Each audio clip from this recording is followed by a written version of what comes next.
बहुत प्रार्थना के साथ इस विषय को हमने मनन करना है, क्योंकि परमेश्वर की आत्मा ने एक योजना के साथ, एक बड़ी योजना के साथ, अर्थ के साथ ये विषय को हमारे सामने लिख कर रखा है।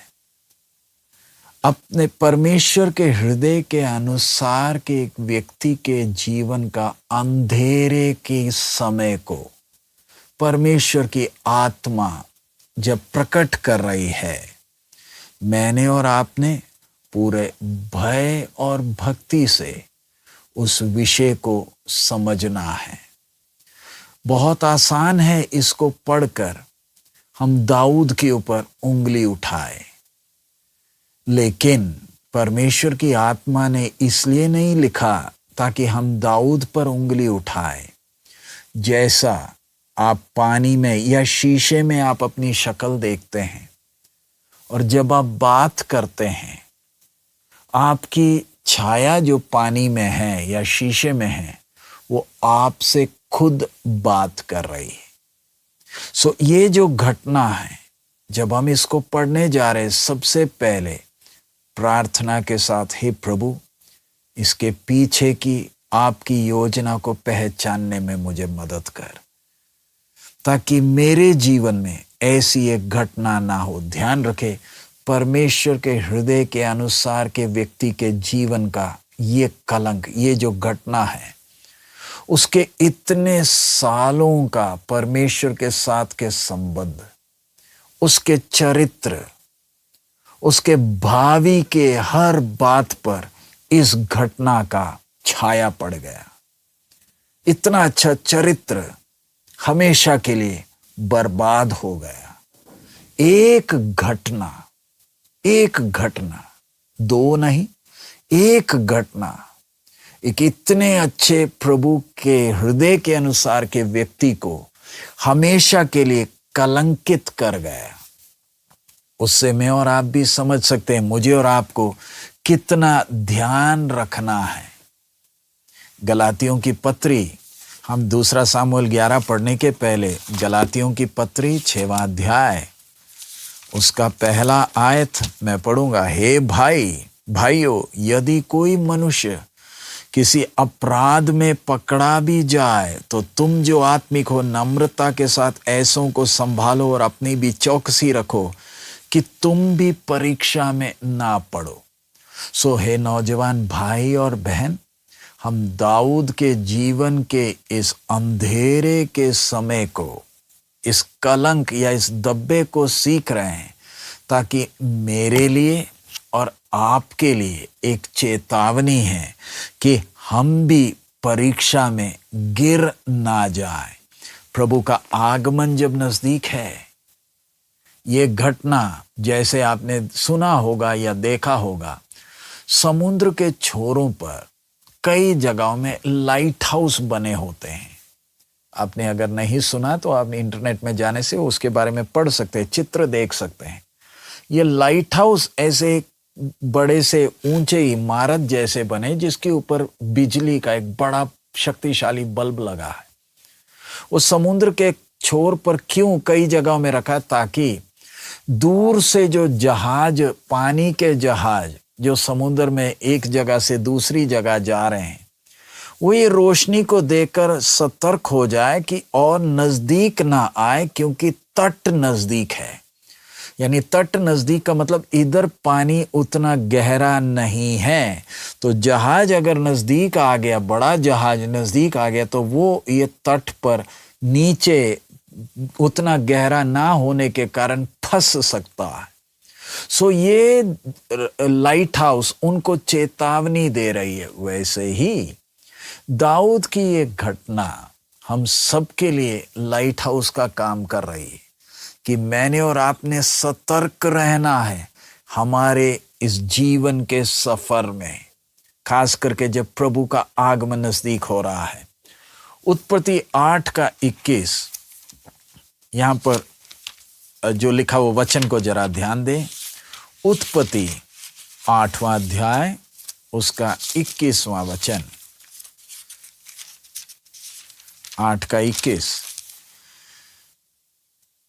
इस पर यहोवा ने सुखदायक सुगंध पाकर सोचा, मनुष्य के कारण मैं फिर कभी भूमि को शाप ना दूंगा। यद्यपि मनुष्य के मन में बचपन से जो कुछ उत्पन्न होता है वह बुरा ही होता है। मैं सिर्फ इस आयत इसलिए लिया ताकि इधर लिखा हुआ शब्द को, यद्यपि मनुष्य के मन में बचपन से जो कुछ उत्पन्न होता है वो बुरा ही होता है।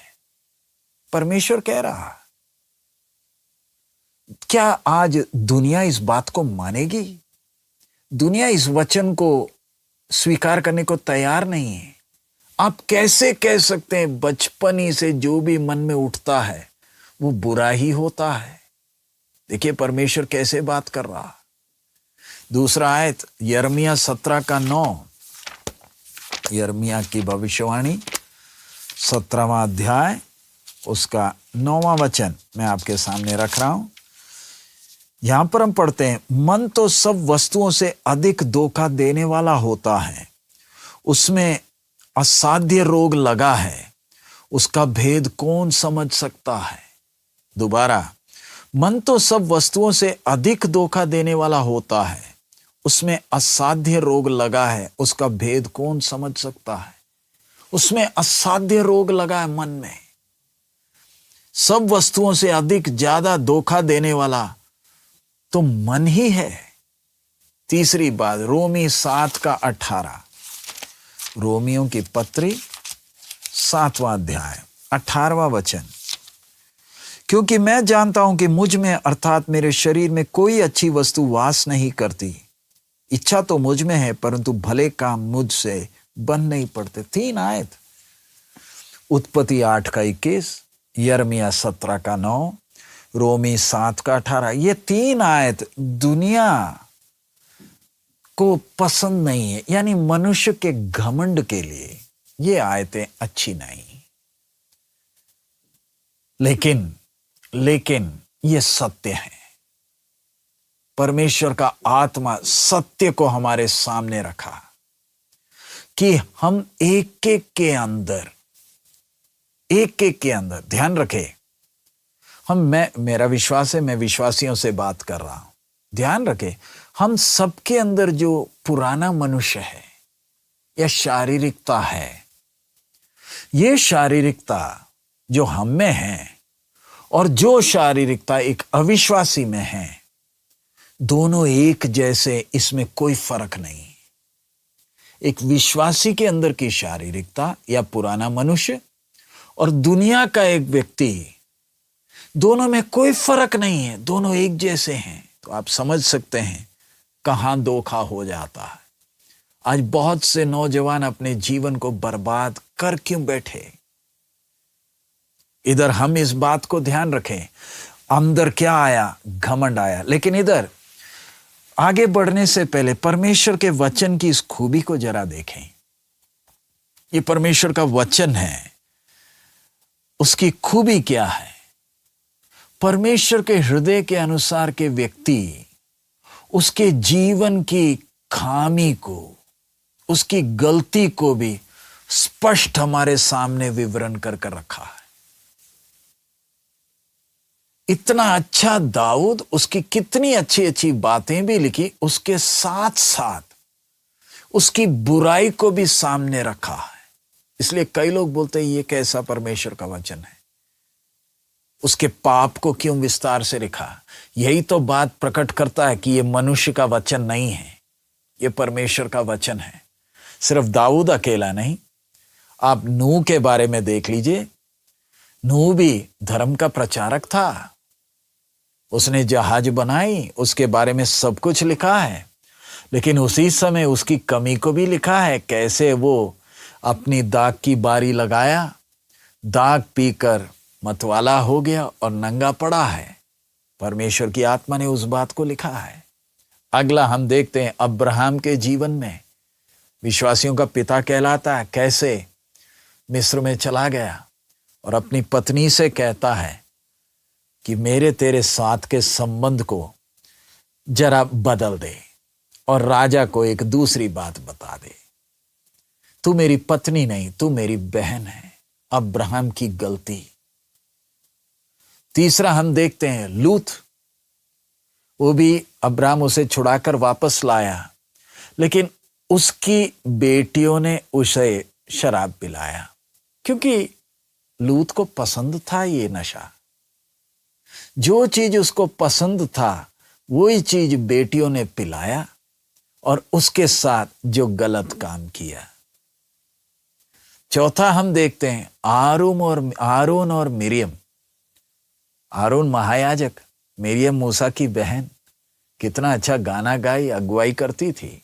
आरोन महायाजक कैसे अपने भाई मूसा के खिलाफ जलन से जो बातें बोली, परमेश्वर की आत्मा ने लिखा है। मूसा का खुद देख लीजिए, कैसे जब लोगों पर क्रोध आकर गलती की, जिसके कारण परमेश्वर ने उससे कहा कनान में तू प्रवेश नहीं कर पाएगा। मैंने ये घटनाएं कुछ आपके सामने रखा। क्यों? परमेश्वर की आत्मा क्यों एक व्यक्ति की गलती को सामने रख रही है? उससे हमें समझ में आता है परमेश्वर का मेरे और आपके साथ का व्यवहार। परमेश्वर पवित्र है, परमेश्वर धर्मी है, परमेश्वर न्यायी है। इसलिए मैंने और आपने भी इस परमेश्वर के वचन को सीखकर अपने आप को जांचना है और कितने ध्यान से मैंने चलना है। इधर दाऊद के बारे में हम लोग पढ़ते हैं भजन संगीता। आइए दाऊद के विषय को ही हम देखें। भजन संगीता 42 और उसका 2, भजन संगीता 42 उसके दूसरे वचन को हम पढ़ रहे हैं। जीवते ईश्वर, हाँ परमेश्वर का मैं प्यासा हूं, मैं कब जाकर परमेश्वर को अपना मुंह दिखाऊंगा। ऐसे प्रार्थना किया हुआ व्यक्ति, उसके जीवन में ऐसी एक घटना कैसे हो गई? इधर लिखा है जीवते ईश्वर, हां परमेश्वर का मैं प्यासा हूं। ऐसा व्यक्ति, उसके जीवन में ऐसी घटना। भजन संगीता 39 का 5वीं पढ़ें। देख तूने मेरी आयु बलिष्ठ भर की रखी है और मेरी अवस्था तेरी दृष्टि में कुछ है ही नहीं। सचमुच सब मनुष्य कैसे भी स्थिर क्यों ना हो तो भी व्यर्थ ठहरे हैं। कैसे भी स्थिर हो। प्यारे अजीजों, जब ये वचन सीख रहे हैं, मैं और आप भी, नौजवान भाई, नौजवान बहन, ध्यान रखें। इधर जैसे पढ़ा, सचमुच सब मनुष्य कैसे भी स्थिर क्यों ना हो तो भी व्यर्थ ठहरे हैं। इधर दाऊद के जीवन में ऐसे कैसे हो गया? परमेश्वर ने ऐसे होने क्यों दिया? 2 बातें। ऐसे कैसे हो गया? ऐसे होने क्यों दिया? ये 2 सवालों का जवाब आज हम देखने जा रहे हैं। अब इसी के साथ संबंधित है, जब हम अब्राहम के जीवन में ऐसे क्यों हो गया? पतरस के बारे में ही मालूम है ना, कैसे प्रभु यीशु को इनकार किया। क्यों? स्वयं के ऊपर का घमंड, स्वयं के ऊपर का भरोसा, इस बात को लेकर आया। अब हम आइए 2 सामुएल 11 में चलें। 2 सामुएल 11 उसका 1 से 4 तक हम लोग पढ़ रहे हैं। फिर जिस समय राजा लोग युद्ध करने को निकला करते थे, उस समय अर्थात वर्ष के आरंभ में दाऊद ने योआब को और उसके संग अपने सेवकों और समस्त इस्राएलियों को भेजा और उन्होंने अम्मोनियों को नाश किया और रब्बा नगर को घेर लिया, परंतु दाऊद यरूशलेम में रह गया। सांझ के समय दाऊद पलंग पर से उठकर राजभवन की छत पर टहल रहा था और छत पर से उसको एक स्त्री जो अति सुंदर थी नहाती हुई देख पड़ी। जब दाऊद ने भेजकर उस स्त्री को पूछवाया, तब किसी ने कहा, क्या ये एलीआम की बेटी और हित्ती ऊरिया की पत्नी बेतशबा नहीं है? तब दाऊद ने दूध भेजकर उसे बुलवा लिया और ये दाऊद के पास आई और वे उसके संग साथ सोया। वह तो ऋतु से शुद्ध हो गई थी। तब वह अपने घर लौट गई और वह स्त्री गर्भवती हुई। तब दाऊद के पास कहला भेजा कि मुझे गर्भ है। इधर हम मैंने 5वां आयत भी पढ़ा, लेकिन हम इस घटना को ध्यान से देख रहे हैं। जैसे सवाल पहले पढ़ा, ऐसा दाऊद के जीवन में क्यों? परमेश्वर ने क्यों होने दिया? परमेश्वर की आत्मा स्पष्ट विवरण दे रही है, हमारे लिए चेतावनी है। सबसे पहला आयत जरा ध्यान दे। फिर जिस समय राजा लोग युद्ध करने को निकला करते थे, उस समय अर्थात वर्ष के आरंभ में दाऊद ने योआब को और उसके संग अपने सेवकों और समस्त इस्राएलियों को भेजा, और उन्होंने अम्मोनियों को नाश किया और रब्बा नगर को घेर लिया, परंतु दाऊद यरूशलेम में रह गया। इधर परमेश्वर का आत्मा जो स्पष्ट बात बता रहा, जिस समय राजा लोग युद्ध करने को निकला करते थे, यानी एक ऐसा मौसम, ठंड खत्म हो गई, अब लड़ाई का मौसम है। उस समय राजा लोग वो मौसम में लड़ने जाते, क्योंकि वो मौसम अच्छा है समझाने के लिए। अब इंडिया और चीन के बीच में, इंडिया और पाकिस्तान के बीच में तनाव है, लेकिन ये बर्फ के मौसम में कोई लड़ाई नहीं करेगा। कारण क्या? बर्फ पड़ा हुआ है। अब बर्फ में कौन लड़ने जाए इस ठंड में? जब बर्फ हट जाए या ठंड आने का समय हो, तब फौज तैयारी में रहती है, क्योंकि दुश्मन हमला कर सकता, क्योंकि अब मौसम अच्छा है। इधर हम देख रहे हैं, जब लड़ाई का मौसम है, परमेश्वर की आत्मा बता रही है, राजा लोग युद्ध करने को निकला करते थे, और अर्थात वर्ष के आरंभ में दाऊद जो इस्राएल का राजा है, जो लड़ाई में इस्राएलियों का नेतृत्व किया करता था। आपने देखा, हमने दाऊद की घटनाओं को पढ़ा है। जो लड़ाई की नेतृत्व करता था, वो खुद यरूशलेम में रह गया और दूसरों को लड़ने के लिए भेजा है। दाऊद के जीवन में ऐसे क्यों हो गया? पहली बात, अपने कर्तव्य को नहीं निभा रहा। जिधर होना चाहिए दाऊद वहां नहीं है, जिसके कारण उसके जीवन में यह घटना हो रही है। ध्यान रखें, शैतान परीक्षा लेकर आता है, और हम परीक्षा में गिर क्यों जाते हैं? क्योंकि जिधर मैंने होना चाहिए मैं उधर नहीं हूं। समझाने के लिए प्रभु यीशु के जीवन को जरा देखें। परीक्षा के समय आकर शैतान कहता है, मंदिर के कंगूरे पर चढ़कर कूद। प्रभु यीशु का जवाब,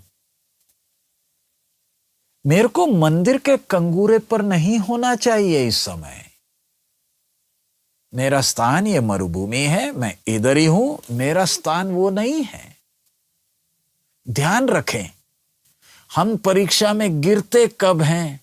जिस स्थान में हमें होना चाहिए, अगर हम उस स्थान में नहीं हैं, खतरे की घंटी है। दाऊद किधर होना चाहिए? उसका कर्तव्य क्या है? लड़ाई के उस संघर्ष के वातावरण में से हटकर महल के सुख में आराम कर रहा है। ध्यान रखें, कष्ट इतना खतरनाक नहीं है जितना सुख खतरनाक है। कष्ट तो आप जानते हैं, उधर इतनी डरने की जरूरत नहीं। जब सब कुछ अच्छा है, जब सब कुछ आराम का है, तब खतरे की घंटी है। राजा ने युद्ध भूमि के कष्ट को त्याग कर महल के सुख को स्वीकार किया। आगे हम लोग देखते, इसलिए दूसरा तिमोथी 2:3 हम पढ़ रहे हैं, इसी से संबंधित वचन है। दूसरा तिमोथी, उसका दूसरा अध्याय, उसका 3 वचन, मसीह यीशु के अच्छे योद्धा के समान मेरे साथ दुख उठा। एक अच्छे योद्धा की तरह क्या उठाना? दुख। नौजवान, हम गिरते कब हैं? जब हम सुख के माहौल में आ जाते हैं, जब हम खुद ही फैसला करते हैं मुझे कष्ट नहीं चाहिए, मुझे आराम चाहिए, और जब आराम का माहौल आता है, आप समझ रहे होंगे परमेश्वर की आत्मा आपसे बात कर रही है। हम एक एक अपने आप को जांच कर देखें, मेरा अभी का वातावरण कैसे, जिधर मुझे होना चाहिए क्या मैं वहां हूं, या मैं वहां से हटकर अपने सुख को प्यार करता हूं। देखिए, परमेश्वर हम एक एक को अलग अलग परिस्थिति में रखता है, और ऐसे में हम लोग भी चाहते हैं कि हम अपने आराम को ध्यान देते हैं। अगला हम आगे देखते हैं, जब दाऊद के हाथ में तलवार होना चाहिए, वो तलवार के जगह में आगे हम लोग देख रहे हैं उसके दूसरे वचन में, सांझ के समय दाऊद पलंग पर से उठकर राजभवन की छत पर टहल रहा था। देखिए, परमेश्वर की आत्मा कितने साफ साफ बता रही है। ध्यान से इस बात को हमने समझना है, कैसे एक एक बात को बता रही है। ध्यान रखें, मैं इधर ये विषय में जाने के पहले एक विषय आपको समझाना चाहता हूं कि इस संसार में हमें आराम करने का जगह नहीं है। हम लोग एक आत्मिक युद्ध में है, विश्वास की रखवाली मैंने और आपने करना है, और अगर मैं उस बात को ध्यान ना दूं तो मेरा ही दोष रहेगा। ये विषय में आने के पहले एफेसी 6:11 मैं आपके सामने पढ़ रहा हूं। एफेसियों की पत्री 6:11, परमेश्वर के सारे हथियार बांध लो कि तुम शैतान की युक्तियों के सामने खड़े रह सको। मैंने और आपने, जब हमने हथियार नीचे डाला, दाऊद ने हथियार नीचे रख लिए, पलंग में सो रहा है। जब मैं अपने विश्वास को रखवाली करने के जगह मैं जब ढील करता हूं, होता क्या है? परमेश्वर का आत्मा साफ बता रहा है, पलंग में सो रहा है। अब रात को जब आप सोते हैं परमेश्वर की आत्मा को, उससे कोई दिक्कत नहीं। इधर लिखा क्या है? सांझ के समय, शाम को दाऊद पलंग से उठ रहा है, यानी दोपहर के समय जब व्यस्त होना चाहिए, दाऊद सो रहा था। दूसरी बात है, जब व्यस्त होना चाहिए तब सो रहा है। सुस्ती, लापरवाही को दिखा रहा है, कैसे सुस्त और लापरवाह हो गया। इधर मत्ती 13:29 पढ़ रहे हैं। मत्ती रचित सुसमाचार 13वां अध्याय, उसका 29वां वचन। मैथ्यू 13:29। उसने कहा, नहीं, ऐसा ना हो कि जंगली दाने के पौधे बटोरते हुए तुम उनके साथ गेहूं भी उखाड़ लो, क्योंकि इधर लिखा हुआ है, इधर उसका 25वां वचन, पर जब लोग सो रहे थे तो उसका शत्रु आकर गेहूं के बीच जंगली बीज बो कर चला गया। जब वो क्या कर रहे थे? सो रहे थे। अगला आयत नीति वचन 12:24। नीति वचन 12:24। कामकाजी लोग प्रभुता करते हैं, परंतु आलसी बेगार में पकड़े जाते हैं। बेगार में पकड़े जाते हैं। 24, नीति वचन 24 का 30 और 31। 24 उसका 30 और 31 नीति वचन। मैं आलसी के खेत के पास से और निर्बुद्धि मनुष्य की दाख की बारी के पास से होकर जाता था, तो क्या देखा कि वहां सब कहीं कंटीले पेड़ भर गए हैं और वे बिच्छू पौधों से ढंक गई है और उसके पत्थर का बाड़ा गिर गया है। तो इधर देखिए, मैं आलसी के खेत के पास से और निर्बुद्धि मनुष्य की दाख की बारी के पास से होकर जाते वक्त, बोलने का मतलब परमेश्वर का आत्मा कितना साफ बता रहा है। सुस्ती और लापरवाही के कारण, उसके आगे 32, तब मैंने देखा और उस पर ध्यानपूर्वक विचार किया। हां, मैंने देखकर शिक्षा प्राप्त की। क्या शिक्षा प्राप्त की? 33, छोटी सी नींद, एक और झपकी, थोड़ी देर हाथ पर हाथ रख के और लेटे रहना, तब तेरा कंगालपन डाकू के समान और तेरी घटी हथियारबंद मनुष्य के समान आ पड़ेगी। कितना स्पष्ट चेतावनी है। सुस्ती, लापरवाही। दाऊद दोपहर के समय सो रहा है। दोपहर के समय ऐसे सोने वाला, इसका मतलब ये नहीं कि हम जो दोपहर को सोते हैं वो बात को मैं विश्वास करता हूं, आप समझते हैं।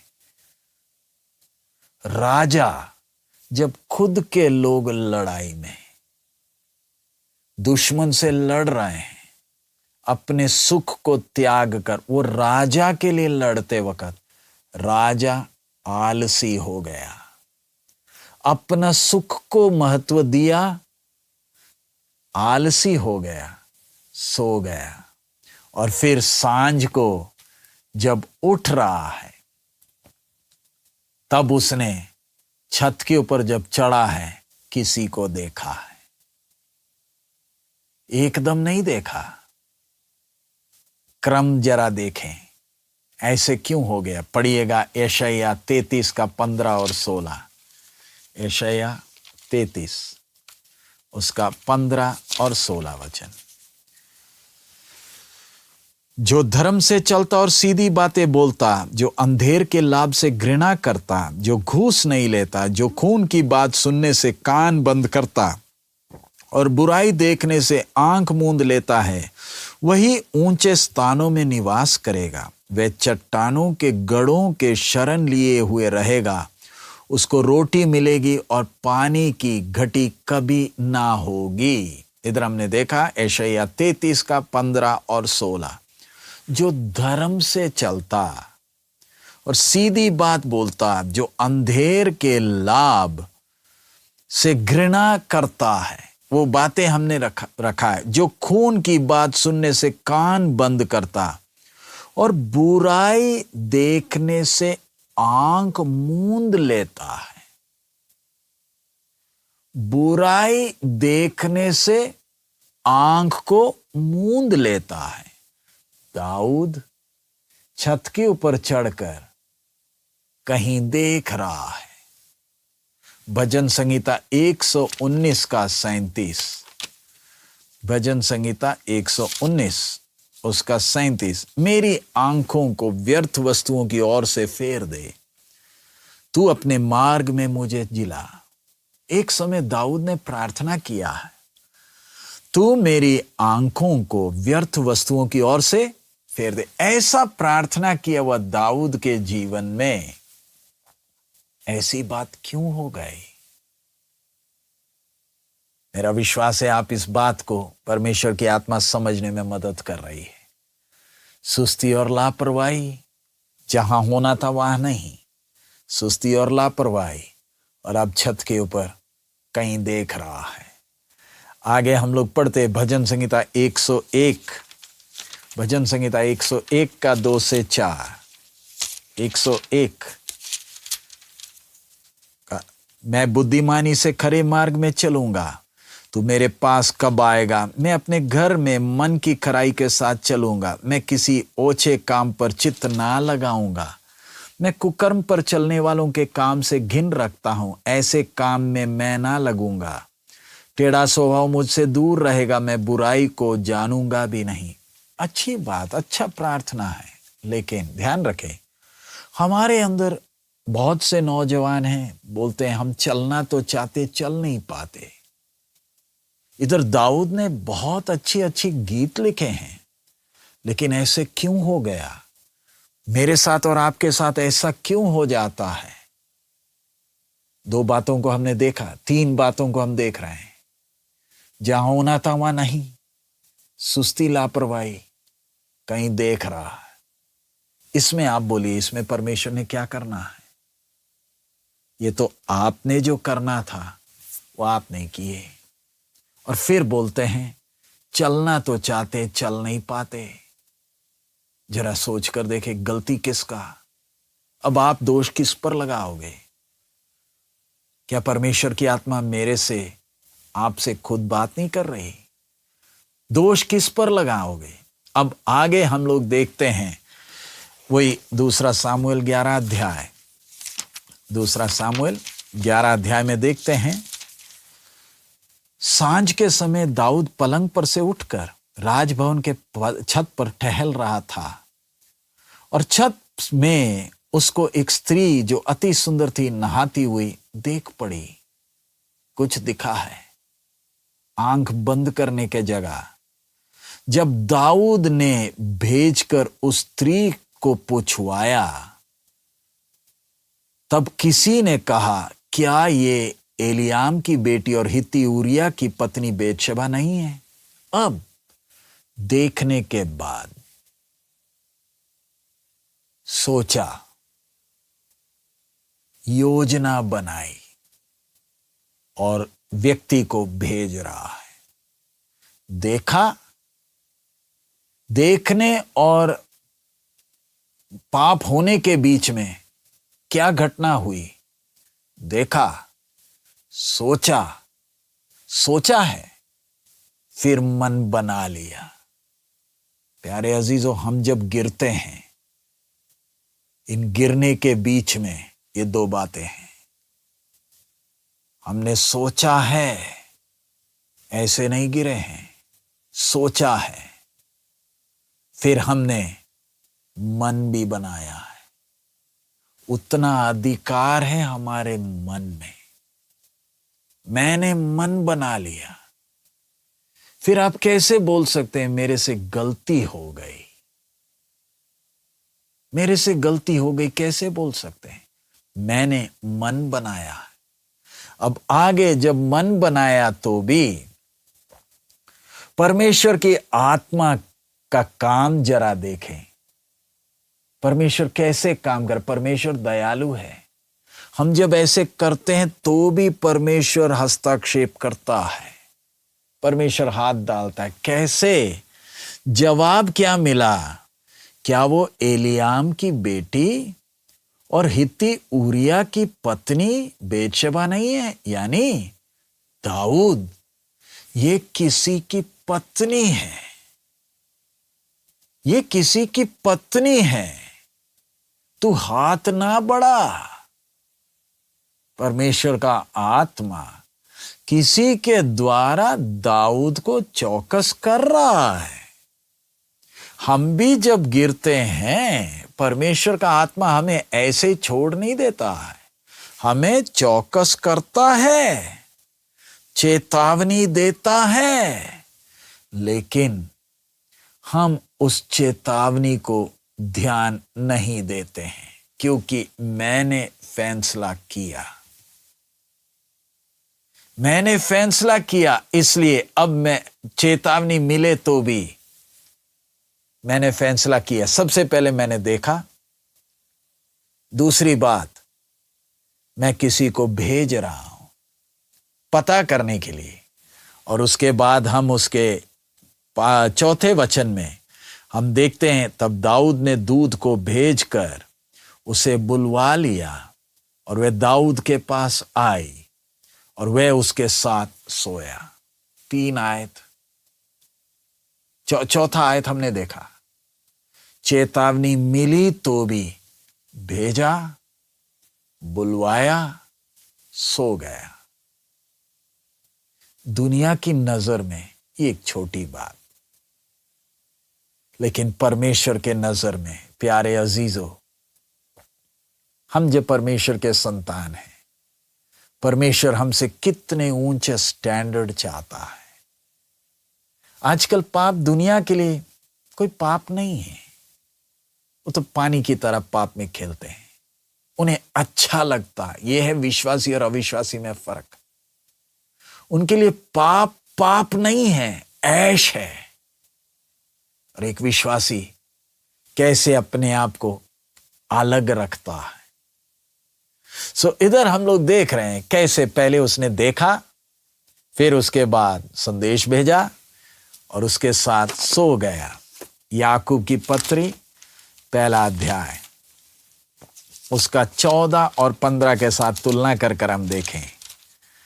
1 का 14 और 15, परंतु प्रत्येक व्यक्ति अपनी ही अभिलाषा में खींचकर और फंसकर परीक्षा में पड़ता है। फिर अभिलाषा गर्भवती होकर पाप को जनती है, और फिर पाप जब बढ़ जाता है तो मृत्यु को उत्पन्न करता है। कितने अच्छी तरह हम इस आयत को देखते हैं दाऊद के जीवन में, कैसे वो सबसे पहले अपनी अभिलाषा में खिंच गया, दूसरा फंस गया है, और तीसरा उस अभिलाषा ने पाप को जन्म दिया, और फिर वो व्यभिचार हुआ। और उसके बाद हम देखते हैं कैसे उरिया उसके पति को कत्ल भी कर दिया। मैं और आप नए नियम में हैं, हमारे लिए कितना बड़ा चेतावनी। अब प्रार्थना कर कर समाप्त करने के पहले, दाऊद की ये गलती, परमेश्वर ने चेतावनी, परमेश्वर का सजा भी आया। परमेश्वर ने कहा तेरे घर से तलवार कभी नहीं हटेगा। उसके हमेशा के जीवन के ऊपर ये एक दब्बा पड़ गया। इतने सालों का उसका परमेश्वर के साथ का संबंध, एक घटना ने पूरी बातों को कलंकित कर दिया। प्यारे अजीजों, इधर हमें कितनी बातें सीखने के लिए है। मुझे और आपको कितने ध्यान से चलना है।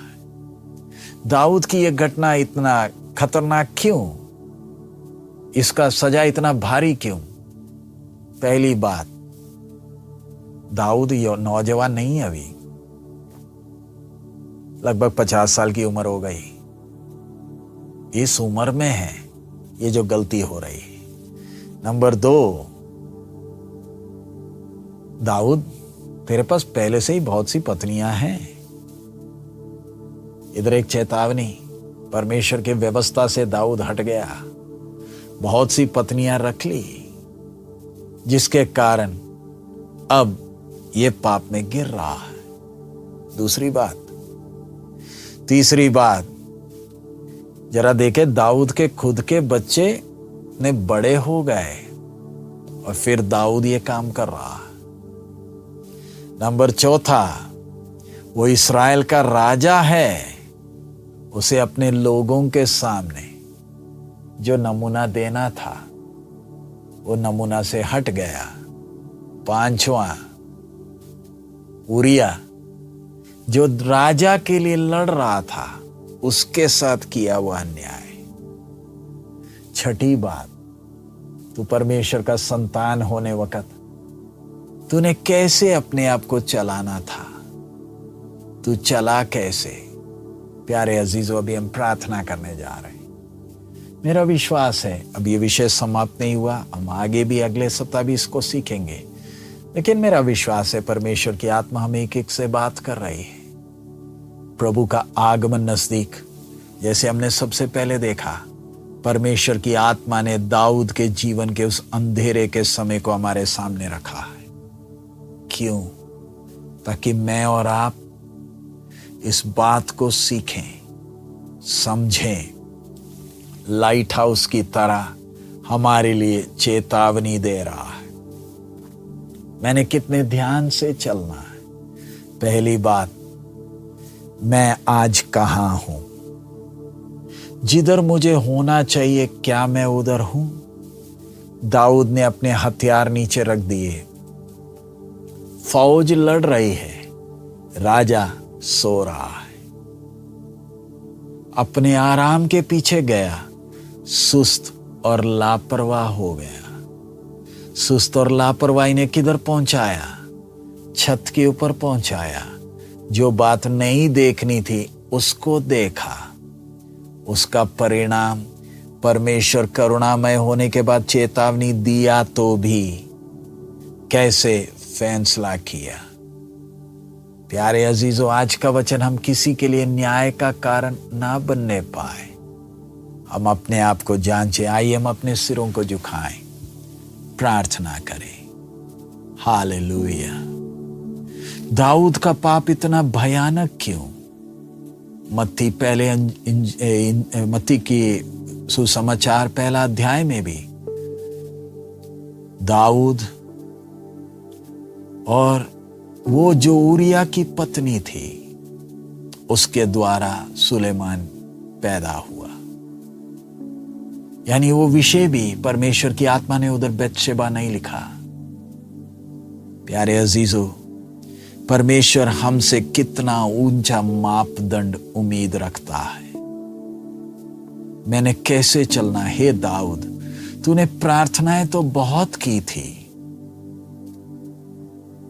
तेरे साथ ऐसे क्यों हो गया? परमेश्वर ने क्यों होने दिया? पहली बात, तुझे जिधर होना था तो उधर नहीं। नंबर 2, सुस्त और लापरवाह हो गया। नंबर 3, जो काम नहीं करना वो कर दिया। इसमें परमेश्वर का क्या दोष? अगर पुराने नियम के दाऊद से परमेश्वर ऐसे व्यवहार कर रहा है तो क्या मैं और आप, मेरे अंदर शारीरिकता है बोलकर, क्या बच सकते हैं? क्या मैं बच सकता हूं?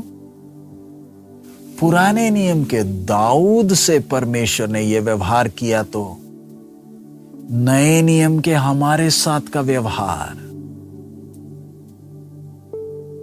ध्यान रखे, प्रभु की आत्मा हमसे बात कर रही है। नौजवान भाई, हे नौजवान बहन, मैं और ज्यादा बोलना नहीं चाहता। परमेश्वर की आत्मा हम एक एक से बात करे। हमारे अनुग्रहकारी पिता, हम आपका धन्यवाद देते हैं इस घटना के द्वारा। प्रभु, दाऊद के जीवन के द्वारा आप हम एक एक से बात कर रहे हैं, इसलिए धन्यवाद। जैसे शीशे में हम अपनी शक्ल को देखकर बात करते हैं, ये घटना के द्वारा आप हम एक एक से हमारा ही शक्ल दिखा रहे हैं। धन्यवाद प्रभु। इस वचन को, इसकी चेतावनी को समझकर, गंभीरता को समझकर, भय और भक्ति के साथ आपके साथ चलने के लिए हमें मदद कर। सब महिमा आप ही को देते हैं। यीशु मसीह के मधुर नाम से हम मांगते हैं, आमीन। प्रभु यीशु मसीह का अनुग्रह, पिता का प्रेम, पवित्र आत्मा की सहभागिता हम सबके साथ अब से लेकर प्रभु यीशु मसीह के आगमन तक होती रहे, आमीन। प्रभु हम सबको बहुत आयत में आशीष दे। हमारे लिए भी प्रार्थना करें। प्रभु की मर्जी है, कल सुबह आराधना में फिर दोबारा मिलेंगे। प्रभु आप सबको आशीष दे। मारानाथा।